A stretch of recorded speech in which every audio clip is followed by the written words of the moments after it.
இயேசுவில் அன்புக்குரியவர்களே, அருமையான இரட்டை திருத்தலத்திலே இந்த விழாவை நாம் கொண்டாடி கொண்டிருக்கின்றோம்.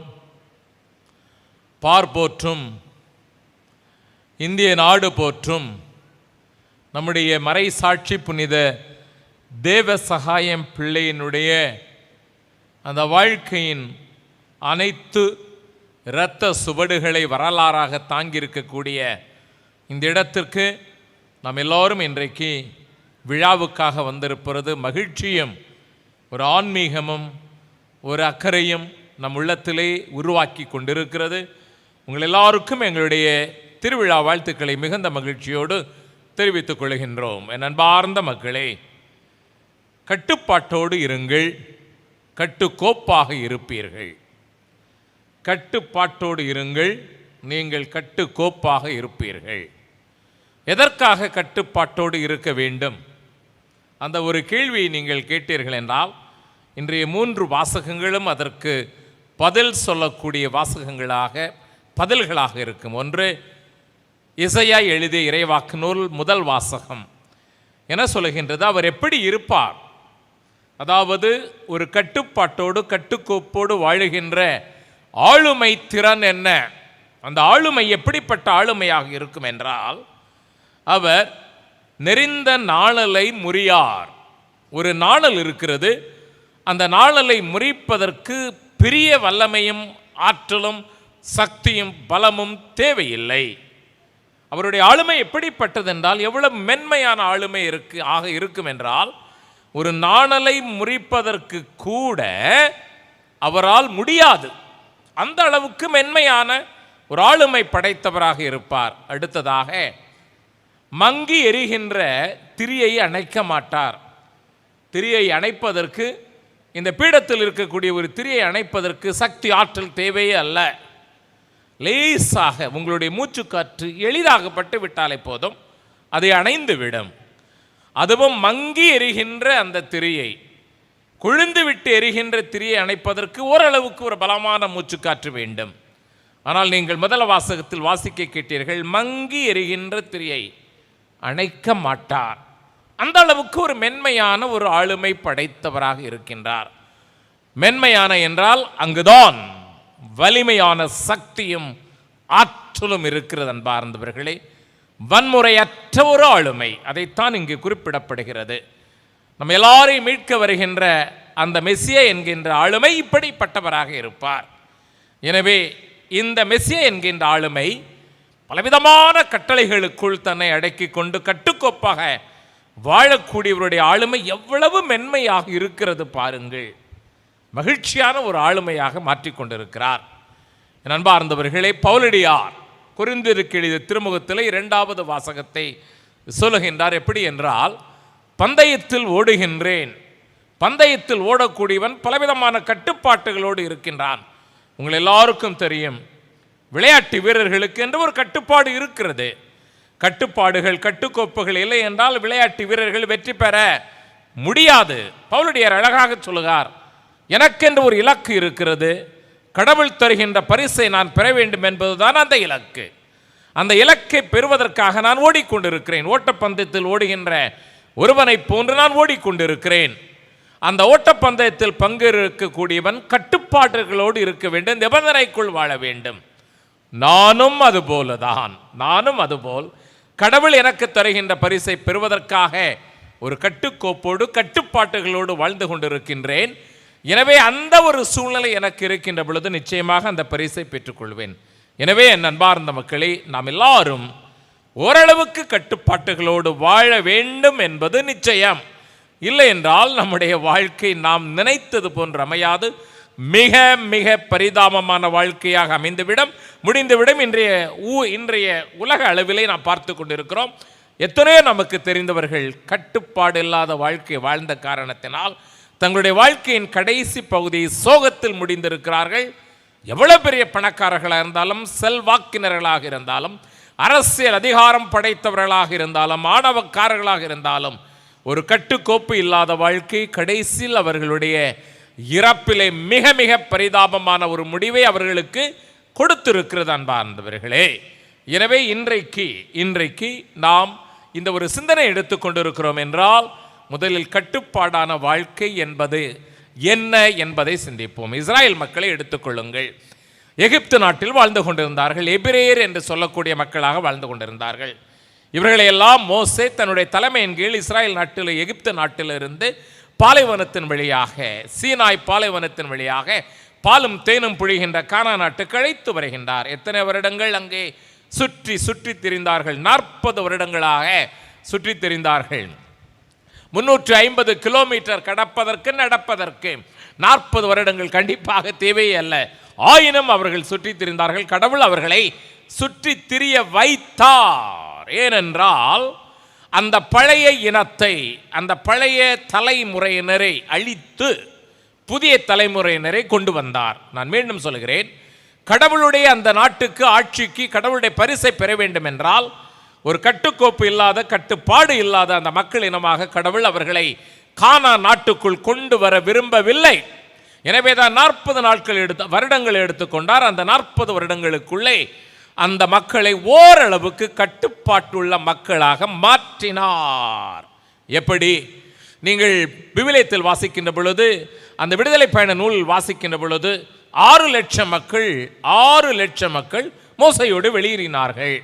ஆங்கிலத்திலே ஒன்று சொல்லுவார்கள், ஆங்கிலத்திலே மக்கள் என்று சொல்லுகின்ற பொழுது பீப்பிள் என்று சொல்லுவார்கள். ஆனால் அதே நேரத்தில் அந்த பீப்பிள் என்பதையே நம்முடைய ஆங்கில ஆசிரியரிடம் கேட்டோம் என்றால் அவர்கள் சொல்வார்கள், அது ஏற்கனவே ப்ளூரல் தானே, பன்மை தானே, அதற்கு இன்னொரு பன்மை உண்டுமா என்று. எஸ், ஆங்கிலத்தில் இன்னொரு பன்மை உண்டு. பீப்பிள் என்பதற்கும் இன்னொரு பன்மை உண்டு, பீப்பிள்ஸ் என்றும் சொல்லுவார்கள்.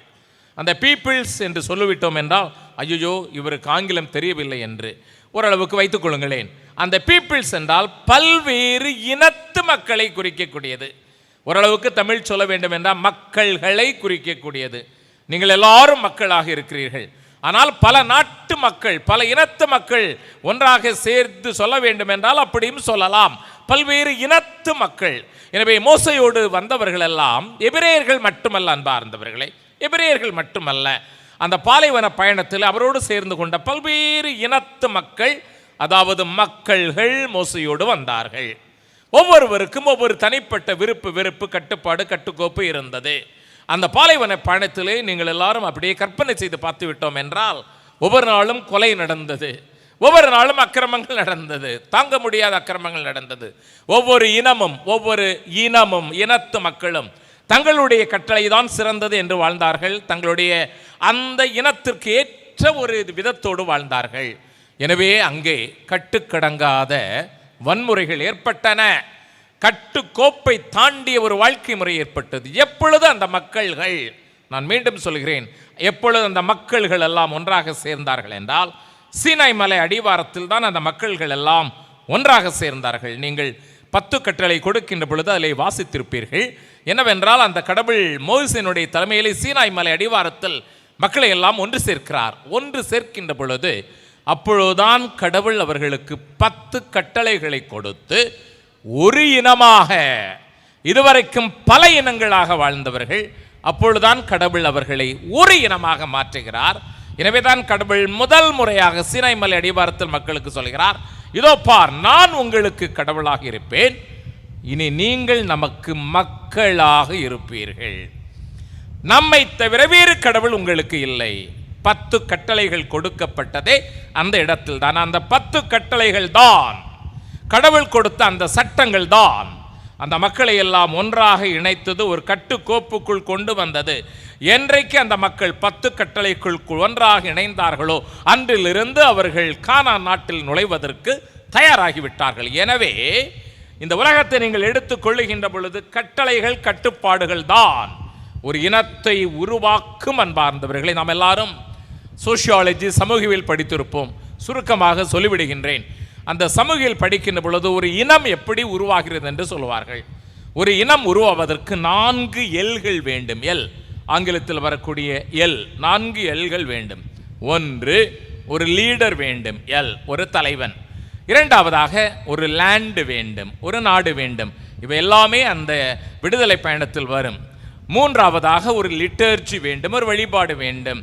கடவுளிடம் அந்த பார்வோனிடம் மோசே சொல்லுகின்ற பொழுது அவர் சொல்லுவார், என் மக்களை போக விடு, ஏனென்றால் பாலைவனத்தில் என்னுடைய மக்கள் நமக்கு வழிபாடு செலுத்துவார்கள். ஒன்றாக கூட வேண்டும் அன்பார்ந்தவர்களே. வழிபாடுதான் ஒரு சமூகத்தை ஒன்றாக இணைக்கும்.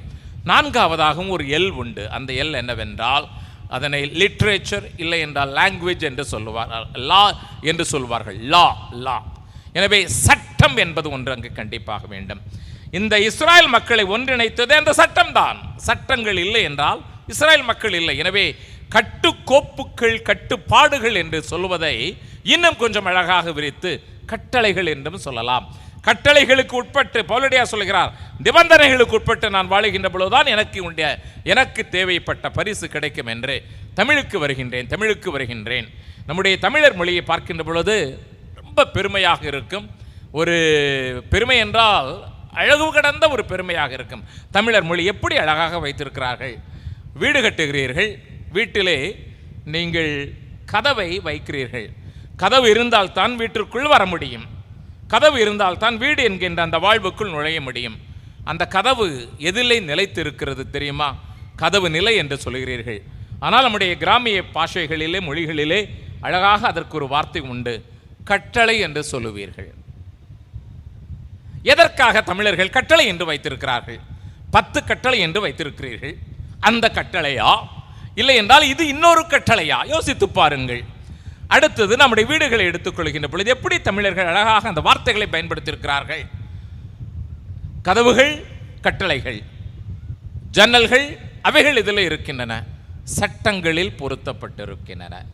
யோசித்து பாருங்கள். தமிழர்களுடைய அந்த வார்த்தையினுடைய வளத்தை எடுத்து பாருங்கள். ஒரு வீட்டிற்குள் நுழைய வேண்டும் என்றால் கட்டளைகள் வழியாக நுழைய வேண்டும்.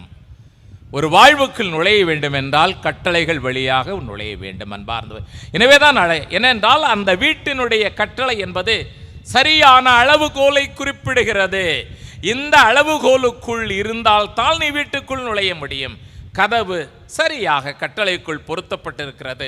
சட்டங்கள், கதவு நிலை, ஜன்னல்கள் அந்த சட்டங்களுக்குள் அழகாக பொருத்தப்பட்டிருக்கிறது. ஜன்னல்களை திறந்து விடுங்கள், காற்று வரட்டும் என்று. அந்த ஜன்னல்களும் இருக்க வேண்டிய இடத்தில் இருந்தால்தான் அந்த ஜன்னல்களில் நுழைந்து காற்று உள்ளே வரும்.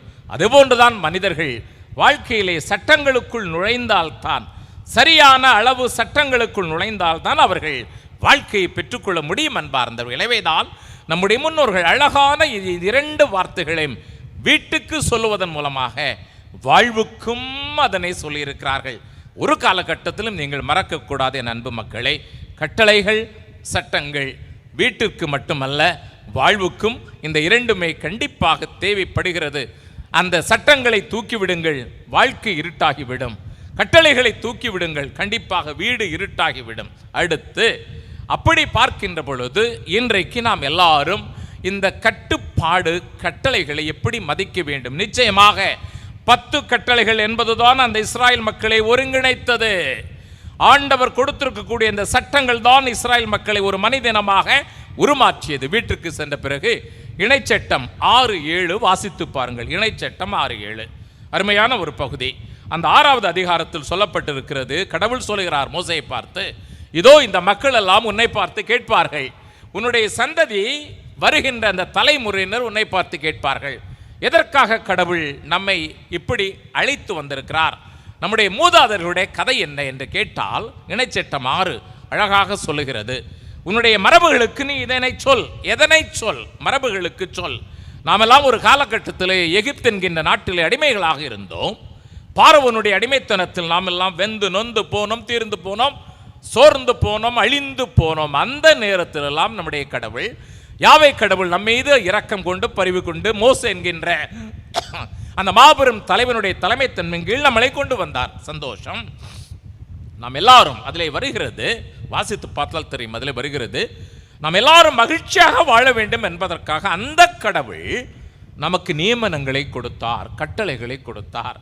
என் அன்பார்ந்த மக்களை இவ்வளவு அழகாக அன்றைக்கு எழுதி வைத்திருக்கிறார்கள். நாம் எல்லாரும் மகிழ்ச்சியாக வாழ வேண்டும் என்பதற்காக, எந்த விதமான அடிமைத்தனத்திற்கு உட்பட்டு வாழக்கூடாது என்பதற்காக அந்த கடவுள் நியமங்களை கொடுத்தார், சட்டங்களை கொடுத்தார், கட்டளைகளை கொடுத்தார். இணைச்சட்டம் 6வது அதிகாரம். அடுத்து இந்த கட்டளைகளுக்கு இந்த நியமங்களுக்கு கட்டுப்பட்டு அதான் கட்டுப்பாடோடு கட்டுப்பட்டு வாழுகின்ற பொழுது, கீழ்ப்படிந்து வாழுகின்ற பொழுது கடவுள் நிறைவான ஆசீரை தருவார். அது 7வது அதிகாரத்தில் சொல்லப்பட்டிருக்கிறது. எப்படிப்பட்ட ஆசீர் தெரியுமா? அருமையான ஆசீர். அதாவது இந்த நாட்டினுடைய கனிகள், இந்த நாட்டினுடைய கொடிகளுக்கு மலட்டுத்தன்மை இருக்காது. மனித இனங்களாக இருந்தாலும் சரி, விலங்குகளாக இருந்தாலும் சரி, மலட்டுத்தன்மை இருக்காது. அவர்கள் என்றைக்கும் கனி கொடுத்து கொண்டே இருப்பார்கள். மரம், செடி, கொடி, தாவரங்கள் கனி கொடுத்து கொண்டிருப்பார்கள். விலங்குகள் கனி கொடுத்து கொண்டே இருக்கும். இந்த மனிதர்களுக்கு ஒரு நாளும் பஞ்சம் இருக்காது. வாழ்வு என்பது வற்றி போகாது. 7வது அதிகாரத்தில் சொல்லப்பட்டிருக்கிறது. அப்படி என்றால் ஒரு கட்டளைகளையும் சட்டங்களையும் கட்டுப்பாட்டோடு வாழுகின்ற மனித இனத்திற்கு நான் மீண்டும் சொல்கிறேன், ஒரு காலகட்டத்திலும் வறட்சி என்பது கிடையாது, அழிவு என்பது கிடையாது. வாழ்வு என்பது கடவுளுடைய ஆசீராக அவர்களுக்கு வழங்கப்படும். அதனை அந்த 6வது 7வது அதிகாரத்தில் எப்படிப்பட்ட ஒரு தலைப்பில் கொடுத்திருக்கிறார் என்றால், கடவுளுடைய கட்டளைகளுக்கு கீழ்ப்படிந்து வாழ்வோருக்கு கிடைக்கக்கூடிய ஆசீர்கள், கடவுளுடைய கட்டளைகளுக்கு கட்டுப்பாட்டோடு வாழுகின்ற மக்களுக்கு கிடைக்கக்கூடிய ஆசீர்கள், கடவுளுடைய கட்டளைகளுக்கு கட்டுப்பாடு இல்லாமல் வாழுகின்ற மக்களுக்கு கிடைக்கக்கூடிய சாபங்கள். எனவேதான் இணைச்சட்ட நூலை வாசிக்கின்ற பொழுது அந்த கடவுள் சொல்லுவார், சீராக் அதிகாரத்திலே அண்மையிலே நாம் ஞாயிற்றுக்கிழமை வாசித்த பொழுது கடவுள் சொல்லுவார், இதோ பார், ஒரு தட்டிலே சாபங்களை வைத்திருக்கிறேன், ஆசீர்வாதங்களை வைத்திருக்கிறேன். கட்டளைகளை கடைபிடிக்கின்ற பொழுதே நீ ஆசீர்வாதங்களை தேர்ந்தெடுத்துக் கொள்ளுகின்றாய். கட்டளைகளை கடைபிடிக்காத பொழுது சாபங்களை தேர்ந்தெடுத்துக் கொள்கின்றாய். இதோ பார், நான் உனக்கு கண் முன்பாக தட்டுகளிலே சாபங்களை வைத்திருக்கிறேன், ஆசீர்வாதங்களை வைத்திருக்கிறேன். எனவே கட்டளைகளை கடைபிடிக்கின்ற பொழுது ஆசீர்வாதங்கள் உன்னுடைய குலம், உன்னுடைய தலைமுறை, 1000 தலைமுறை வரைக்கும் ஆசீர்வாதங்கள் அமையும். ஆனால் அதே நேரத்தில் இந்த கட்டளைகளை கடைபிடிக்காத பொழுது உன்னுடைய குலம், உன்னுடைய தலைமுறை, 1000 தலைமுறை வரைக்கும் சாபங்கள் அந்த தலையின் மேல் வந்து நிற்கும். எனவே நண்பார்ந்த மக்களே, கட்டுப்பாட்டோடு வாழுவது என்பது கடவுளுடைய ஆசீருக்காக, நம் எல்லாருடைய ஒவ்வொருவருடைய மகிழ்ச்சிக்காக. இன்றைக்கு உலகத்தை பார்க்கின்ற பொழுது கட்டுப்பாடற்ற ஒரு சமூகமாக நாம் வாழ்ந்து கொண்டிருக்கின்றோம். கட்டுக்கடங்காத தன்மைகள், எல்லாரும் இந்த வார்த்தையை பயன்படுத்துகின்றோம், கட்டுக்கடங்காத தன்மைகள். ஒரு சாலையிலே ஒரு லாரி ஓடிக்கொண்டிருக்கிறது. கட்டுக்கடங்காத லாரி ஓடியது அடுத்த நாள் நம்முடைய பத்திரிகைகள் செய்து வருகிறது. லாரி சாலையிலே கட்டுக்கடங்காமல் ஓடியதால் விபத்துக்கள் பலமாக இருந்தது. நிறைய பேர் இறந்தார்கள். சாலை ஓரங்களில் இருக்கக்கூடிய அந்த கடைகள் எல்லாம் அடித்து நொறுக்கப்படுகின்றன. ஆக ஒரு லாரி கட்டுக்கடங்காமல் ஓடுகின்ற பொழுது பல்வேறு விபத்துக்கள்.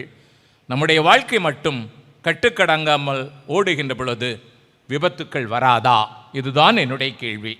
இந்த வார்த்தை, இந்த செயல், இந்த வாக்கியம் உங்களுடைய மனதிற்குள் இன்று முழுவதும் ஒலித்து கொண்டே இருக்க வேண்டும். சாலையிலே ஒரு வாகனம் கட்டுக்கடங்காமல் ஓடுகின்ற பொழுது விபத்துக்கள் வருகின்றது என்றால், மனித வாழ்க்கையிலே ஒரு மனிதன் கட்டுக்கடங்காமல் வாழுகின்ற பொழுது அவனுக்கு மட்டும் அவனை சார்ந்தவர்களுக்கும் விபத்துக்கள் வராதா? வரும். இன்றைக்கு எப்படிப்பட்ட கட்டுக்கடங்காத தன்மைகள் இருக்கின்றன? முதலாவதாக இன்றைய உலகத்தை எடுத்துக்கொள்கின்ற பொழுது சட்டங்கள், கட்டளைகள் அவருக்கு பிடிக்கவில்லை. நீங்கள் வீடுகளிலே உங்களுடைய பிள்ளைகளிடம் சொல்லுங்கள் பார்ப்போம், இரவு 8 மணிக்கு இங்கே வர வேண்டும், வீட்டுக்கு திரும்பி வர வேண்டும் என்று சொன்னால் அது ஒரு பெரிய சுமையாக இருக்கும். ஐயையோ, எப்படி இவ்வளோ பெரிய சுமையா என்று. ஒரு நாள் ஜெர்மனியில் இருக்கின்ற பொழுது ஒரு வீட்டிற்கு சென்றிருந்தேன். சென்று விட்ட பிறகு அந்த குடும்பங்களை தெரியும். அந்த பையன் ஒரு 2 நாள் கழித்த பிறகு பள்ளியிலிருந்து வந்து கொண்டிருந்தான். சாலையோரத்தில் பார்த்து கொண்டிருந்த பொழுது, வா ஒரு காஃபி குடிக்க போவோம் என்று சொன்னேன். அவனும் வந்தான். காஃபி கடைக்கு சென்று விட்டோம். அந்த காஃபி குடிக்க போகிற பொழுது அழகாக அவன் ஒரு வார்த்தை சொன்னான், ஃபாதர், எங்களுடைய நாட்டு சட்டம் 17 வயதுக்கு பிறகுதான் நான் காஃபி குடிக்க வேண்டும். என்னை பார்த்தா என்னை விட 2 மடங்கு உயரமாக இருக்கிறான். அவன் சொல்கிறான் என்ன அழகான ஒரு கட்டுக்கோப்புள்ள ஒரு சமூகமாக அந்த வீட்டிலும் சரி அந்த நாட்டிலும் சரி மக்கள் வளர்த்தெடுத்து கொண்டு இருக்கிறார்கள். எங்கள் நாட்டினுடைய சட்டம் 17 வயதுக்கு பிறகுதான் நான் காஃபி குடிக்க வேண்டும். எனவே நான் காஃபி குடிக்க கூடாது. வேண்டுமென்றால் ஒரு ஜூஸ், இல்லை என்றால் பால் எடுத்துக்கொள்கிறேன். நீங்கள் வேண்டுமென்றால் காஃபி குடியுங்கள். அதிர்ந்து போனேன் அன்பார்ந்தவர்களை. என்னை விட 2 மடங்கு உயரமாக இருக்கின்றான். அவன் சொல்லுகிறான் 17 வயது வரைக்கும் நான் காஃபி குடிக்க கூடாது. நம்முடைய வீடுகளில் நீங்கள் எப்படி உங்களுடைய குழந்தைகளை வளர்க்கின்றீர்கள் என்பதை எனக்கு நன்றாகவே பச்சிளம் குழந்தைகளுக்கு காஃபி டீ கொடுத்து சக் அப்படியே அந்த வாய்க்குள்ளெல்லாம் அடைச்சி வச்சு தூங்க வச்சிடுறது. 2 நாள் கழித்து 1 வாரம் கழித்து வேறு ஏதாவது கொடுத்தேன்னு சொன்னால் குழந்தை குடிக்கலைன்னா நீங்களே என்ன சொல்கிறீங்க, அது காஃபி தவிர வேறு எதுவுமே குடிக்க மாட்டேங்குது. அது காஃபி தெரியுமா, அது டீன்னு தெரியுமா? கொடுத்து பழக்கி வைத்திருக்கிறீர்கள், கெடுத்து வைத்திருக்கிறீர்கள். ஜாக்கிரதை அன்புக்குரியவர்களே. எனவே கட்டுக்கடங்காத ஒரு தன்மை. ஒரு கிண்டர் கார்டன் அங்கே போயிருந்து, கிண்டர் கார்டன்னா சின்ன சின்ன குழந்தைங்க 3 வயசு 3 வயசு 4 வயசு. அங்கே போகிற பொழுது இங்கே எல்லாம் கிண்டர் கார்டனில் போய் ப்ராக்ரஸ் ரிப்போர்ட், ஐயோ ஏபிசிடி என்ன அழகாக சொல்க. கிண்டர் கார்டனில் நீங்கள் பார்த்தீங்கன்னா இங்கே எல்லா சப்ஜெக்ட்ஸுக்கும் 100 200 500 அதெல்லாம் போட்டு எடுத்து அந்த இதெல்லாம் வந்தால் தான் உங்களுக்கு நல்ல ஸ்கூல். அங்கே கிண்டர் கார்டனில் இருக்கக்கூடியதுக்கு அங்கே ஒரு நாள் போனால் அங்கே ஒரு டிராஃபிக் லைட் சும்மா செய்து வச்சுருக்குறாங்க. Traffic light blue, red, green, yellow, அந்த டிராஃபிக் லைட்டு ஒவ்வொரு குழந்தைக்கு கையில் ஒரு சின்ன வெஹிக்கிள் கொடுத்துருக்காங்க, சைக்கிள் மாதிரி. அப்படி வர்ற பொழுது சிவப்பு லைட் போடுறாங்க, நிற்குது. அடுத்தது மஞ்சள் லைட் ரெடி ஆகுது, க்ரீன் லைட் அது போகுது. எவ்வளோ அழகாக இது கிண்டர் கார்டனில் நடக்கக்கூடியது. அதாவது ஒரு நாடு எப்படி மக்களை உருவாக்குகின்றது என்பதற்காக நாம் எல்லாம் கிண்டர் கார்டனில் என்ன அங்கே கிண்டர் கார்டனில் போன உடனே நமக்கு எல்லாம் எம்பிபிஎஸ் படித்து முடிச்சிடணும் என்கின்ற ஒரு அளவு கடந்த ஒரு வேகம். என் அன்பார்ந்த மக்களே, இதனுடைய பொருள் என்னவென்றால், ஓரளவுக்கு ஒரு நாடு ஒரு வீடு அதனுடைய குழந்தைகளுக்கு ஒரு சில கட்டளைகளை சட்டங்களை வகுத்து கொடுத்தாக வேண்டும். எதற்காக? ஒரு நலமான ஒரு மகிழ்ச்சியான சமமான வாழ்வுக்காக. இன்றைக்கு இருக்கக்கூடிய இளைஞர்கள் மத்தியில் இருக்கக்கூடிய கட்டுக்கடங்காத ஊடக போதை அன்பார்ந்தவர்களே, ஊடக போதை என்று சொல்லுகின்ற பொழுதும் ஏதோ அந்த தொலைக்காட்சிக்கான போதை, கம்ப்யூட்டருக்கான போதை, செல்போன் போதை, கட்டுக்கடங்கான போதை. ஒரு 5 பேர் நண்பர்கள் கோயிலுக்கு பக்கம் வருவார்கள், கோயில் பக்கம் காட்டுவாங்க, வீட்டிலிருந்து சொல்லி வருவார்கள், எப்படி நான் என் ஃப்ரெண்டுகிட்ட போகிறேன். அந்த 5 பேரும் அந்த வீடுகளில் சொல்லிருக்காங்க, ஃப்ரெண்டுகிட்ட போகிறேன். அந்த 5 பேரும் ஒரு இடத்தில் இருந்து கொண்டு என்ன செய்கிறார்கள், யாரும் ஒருத்தருக்கு ஒருத்தர் பேசுவதே இல்லை. ரொம்ப தமாஷா இருக்கும். எல்லாரும் யாரோடு பேசிக்கொண்டு இருக்கிறார்கள். ஆனால் அந்த 5 பேரும் நண்பர்கள் அன்பார்ந்தவர்களே, அந்த 5 பேரும் நண்பர்கள் தான். வீட்டில் என்ன சொல்லி கொண்டு வருவார்கள், நான் ஃப்ரெண்டோட போய் பேசிட்டு வரேன் என்று தான் சொல்லி கொண்டு வருவார்கள். ஆனால் அந்த 5 பேரும் 2 மணி நேரம் ஒருவருக்கொருவர் பேசாமல் இதைத்தான் கட்டுக்கு அடங்காத இப்படி போய்கொண்டு இருக்கிறது. எங்கு போய் நிற்பது என்பது எனக்கு தெரியவில்லை. இதை நான் உங்களுக்கு ஒரு ஜாக்கிரதையாகவும் ஒரு அறிகுறியாகவும் நான் உங்களுக்கு சொல்லிவிடுகின்றேன். அடுத்தது கட்டுக்கடங்காத குடிவெறி அன்பார்ந்தவர்களை. பவுலடியா சொல்கிறார், கட்டுக்கடங்காத அந்த குடிவெறி இது மாதிரியான விஷயங்களில் என்னை நான் ஈடுபடுத்திக் கொள்ளவில்லை. கட்டுக்கடங்கான குடிவெறிகள் எத்தனையோ குடும்பங்கள் இன்றைக்கு பாதிக்கும். மது போதை இன்றைய நம்முடைய சமூகத்தை இன்றைக்கு பாதித்து கொண்டிருக்கக்கூடிய ஒன்றாக இருக்கிறது. சுருக்கமாக சொல்லிவிட்டு போய் அடுத்ததாக எடுத்துக்கொண்டோம் என்றால், கட்டுக்கடங்காத பொருட்கள் மீது ஆசை ஏக்கச்சக்கமான. குவிக்க வேண்டும், வாங்கி குவிக்க வேண்டும். வீடுகளிலே பொருட்களை வாங்கி குவிக்க வேண்டும். எங்கெல்லாம் ஓசியில் பொருட்கள் கிடைக்கிறதோ அங்கெல்லாம் குவிக்க வேண்டும். எங்கெல்லாம் தள்ளுபடியில் பொருட்கள் கிடைக்கிறதோ அதெல்லாம் வாங்கி வீட்டில் குவிக்க வேண்டும். சிம்பிளாக குவிக்க வேண்டும் என்கின்ற ஒரு ஆசை. இன்றைக்கி ஐரோப்பிய நாடுகளே, அமெரிக்க நாடுகளே, ஐரோப்பிய நாடுகளை குறிப்பாக எடுத்துக்கொண்டோம் என்றால், மினிமலிசம் என்கின்ற ஒரு சிந்தனை மட்டுமல்ல, அழகான ஒரு செயல் வந்து கொண்டு இருக்கிறது. மினிமலிசம், குறைந்த பொருட்கள் நிறைந்த வாழ்க்கை. இதுதான் குறைந்த பொருட்கள். ஒரு அறைக்குள், ஒரு கல்லூரி மாணவனுடைய அறைக்குள் சென்று விட்டோம் என்றால் அவனுக்கு தேவையான மிக குறைவான பொருட்கள் மட்டும் இருக்கும். மினிமலிசம். அருமையானவர்களை நாம் எல்லாம் நினைத்து கொண்டு இருப்போம், ஐரோப்பிய நாடுகளில் எல்லாம் ஏதோ தரிகட்டு கட்டுப்பாடு இன்றி வாழ்கிறார்கள் என்று. இல்லை. அப்படி பார்க்கின்ற பொழுது நம்முடைய நாடும் நம்முடைய வீடுகளும் தான் இன்றைக்கு கட்டுப்பாடு இல்லாத ஒரு சமூகமாக மாறிக்கொண்டிருக்கிறது. நான் சொல்லியிருக்கிறேன், ஒரு அம்மா கடைக்கு போனாங்க, காஃபி வாங்குவதற்காக கடைக்கு போனாங்க. காஃபி தான் வேணும் அவங்களுக்கு. காஃபி வாங்க கடைக்கு போனாங்க. அங்கே பார்த்தாங்க கயிறு தள்ளுபடியில் விற்பனை செய்யப்பட்டு கொண்டு இருந்தது. கயிறு தள்ளுபடியில். ஸோ காஃபி வாங்க போனவங்க காஃபி மறந்துட்டாங்க. தள்ளுபடியில் கயிறு விற்றுக்கிட்டு இருக்காங்களே. வீட்டிற்கு வருகின்ற பொழுது தள்ளுபடியில் கயிறு வாங்கி கொண்டு வந்தார்கள், காஃபி வாங்கவில்லை. ஏனென்று கேட்டால் கயிறு தள்ளுபடியில் இருந்தார்கள். காஃபி வாங்க போனேன், கயிறு வாங்கி வந்தேன். இதுதான் இன்றைய நம்முடைய சிந்தனைகளாக இருக்கிறது. பொருட்கள் மீது ஒரு அளவு கடந்த ஒரு ஆர்வம். என்ன செய்ய பொருட்கள் என்பது யாருக்கு? அடுத்ததாக இளமையின் மீது அளவு கடந்த ஒரு ஆர்வம், கட்டுப்பாடற்ற ஒரு ஆர்வம். இளமையை தக்க வைத்துக் கொள்ள வேண்டும், தக்க வைத்துக் கொள்ள வேண்டும். என்ன செய்வது, எப்படி தக்க வைத்துக் கொள்ள முடியும்? ஐன்ஸ்டீன் ஒரு அருமையான அறிவியல் அறிஞர், அன்புக்குரியவர்களே. ஐன்ஸ்டீன் அருமையான அறிவியல் அறிஞர். ஒரு காற்றத்திற்கு பிறகு அவர் சொன்னார், இட்ஸ் போரிங், என்னுடைய வாழ்க்கை எனக்கு போர் அடித்து விட்டது, இட்ஸ் டைம் டு கோ, நான் சாக விரும்புகிறேன், சந்தோஷமாக சாக விரும்புகிறேன், இன்னொருவருக்கு என்னுடைய இடத்தை கொடுக்க விரும்புகிறேன். இதுதான் அன்புக்குரியவர்களே அறிவியல், பெரிய அறிவியல் அதிகாரி மட்டுமல்ல, இதுதான் ஒரு ஆன்மீக முதிர்ச்சி.